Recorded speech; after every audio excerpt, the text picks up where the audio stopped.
Bonek desak Persebaya Surabaya permanenkan Ardi Idrus, tak rela balik ke Bali United di Liga 1 musim depan.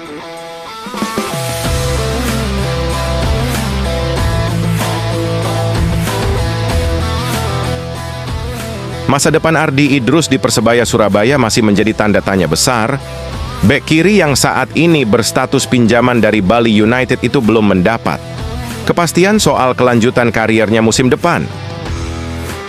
Ardi Idrus menjadi salah satu pemain penting di lini pertahanan Green Force musim ini.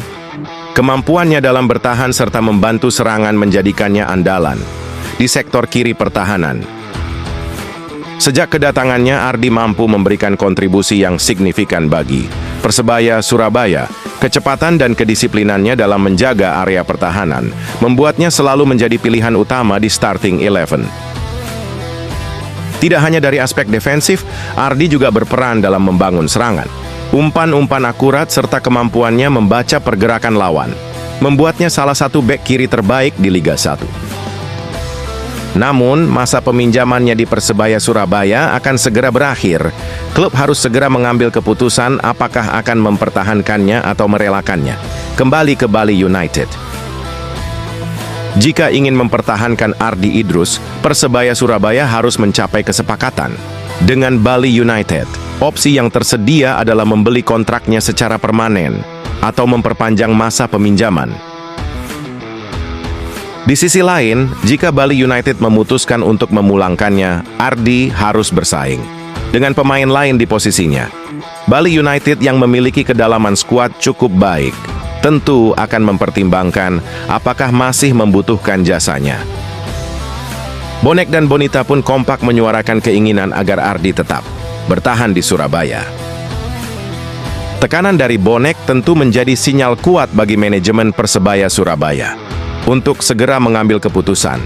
Ardi sudah menjadi bagian dari tim dan supporter, tidak ingin kehilangan pemain yang telah memberikan segalanya di lapangan. Bali United juga harus menimbang apakah mereka masih membutuhkan Ardi. Jika tidak, melepasnya secara permanen bisa menjadi opsi yang menguntungkan bagi semua pihak.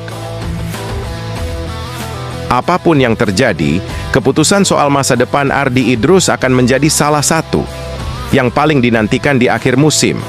Persebaya Surabaya harus segera mengambil langkah cepat sebelum terlambat. Bonek sudah bersuara, kini tinggal menunggu langkah nyata dari manajemen Green Force.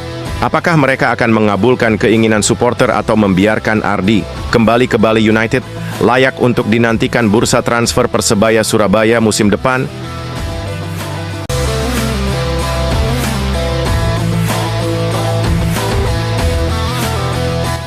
Masa depan Paul Munster di Persebaya Surabaya masih menjadi perbincangan hangat. Meski berhasil membawa tim bangkit dari keterpurukan, posisinya belum sepenuhnya aman. Persebaya Surabaya saat ini menduduki posisi ketiga klasemen Liga 1 Indonesia 2024-2025. Dengan menyisakan 7 pertandingan, peluang untuk menjadi juara memang kecil, tapi belum sepenuhnya tertutup. Manajemen Persebaya Surabaya menegaskan tetap berjuang untuk meraih poin sebanyak-banyaknya. Target terbaik di akhir musim menjadi fokus utama tim Green Force. CEO Persebaya Surabaya Azrul Ananda menyatakan tim sudah mulai mempersiapkan diri untuk musim depan. Evaluasi tidak hanya dilakukan pada pemain, tapi juga pada jajaran staf kepelatihan. Paul Munster menjadi salah satu sosok yang posisinya sedang dievaluasi. Meski berhasil membalikkan situasi buruk di beberapa pertandingan terakhir, performanya belum sepenuhnya memuaskan manajemen. Dalam 37 pertandingan bersama Persebaya Surabaya, Munster mencatatkan 16 kemenangan, 10 hasil imbang, dan 11 kekalahan. Tim mencetak 38 gol, tapi kebobolan 40 kali, menunjukkan lini pertahanan yang masih perlu pembenahan. Rata-rata poin Persebaya Surabaya di bawah asuhan Munster hanya 1,27 per pertandingan. Angka ini dinilai belum cukup untuk membawa tim bersaing di papan atas secara konsisten. Azrul Ananda menegaskan evaluasi tim adalah bagian dari persiapan jangka panjang. Manajemen ingin memastikan Persebaya Surabaya memiliki komposisi terbaik, baik di dalam maupun luar lapangan.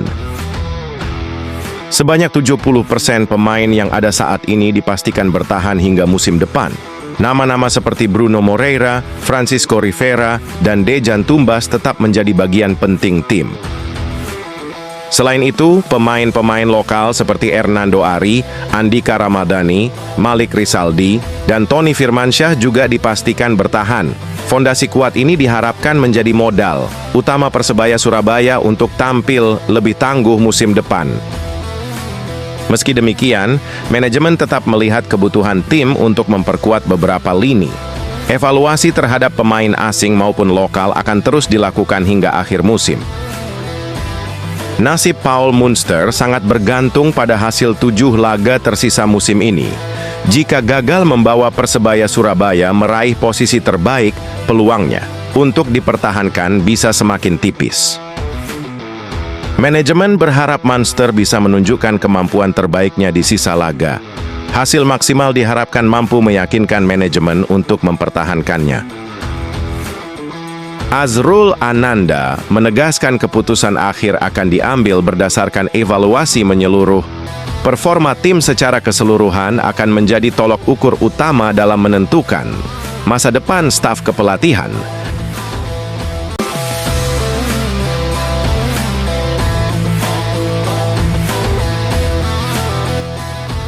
Persebaya Surabaya tengah dihadapkan pada situasi yang mengejutkan jelang akhir musim.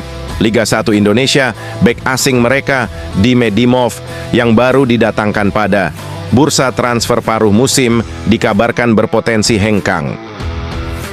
Dime Dimov menjadi salah satu rekrutan termahal Persebaya Surabaya dengan nilai pasar mencapai 7,82 miliar. Sayangnya, meski berstatus pemain mahal masa depannya, di Green Force justru belum menemui kejelasan. Pemain asal Makedonia Utara ini didatangkan pada 5 Januari 2025 bersama Dejan Tumbas. Keduanya diharapkan menjadi kekuatan baru bagi lini belakang Persebaya Surabaya yang tengah memburu prestasi. Namun, kontrak Dimov hanya berdurasi setengah musim dan akan berakhir pada 31 Mei 2025. Dengan durasi yang singkat, peluang Dimov untuk hengkang semakin besar jika tak segera mendapat perpanjangan kontrak. Performa Dimov sebenarnya cukup solid dalam 10 pertandingan yang sudah dijalaninya. Ia mengemas 701 menit bermain dengan akurasi umpan mencapai 90%. Meski belum mencetak gol atau assist, kontribusinya di lini belakang Persebaya Surabaya terbilang cukup stabil. Ia juga mencatatkan 4 umpan kunci dan hanya menerima 1 kartu kuning. Sayangnya, nama Dimov tak masuk dalam daftar pemain yang dipastikan bertahan untuk musim 2025-2026. Hal ini diumumkan langsung oleh CEO Persebaya Surabaya, Azrul Ananda, pada 14 Maret 2025.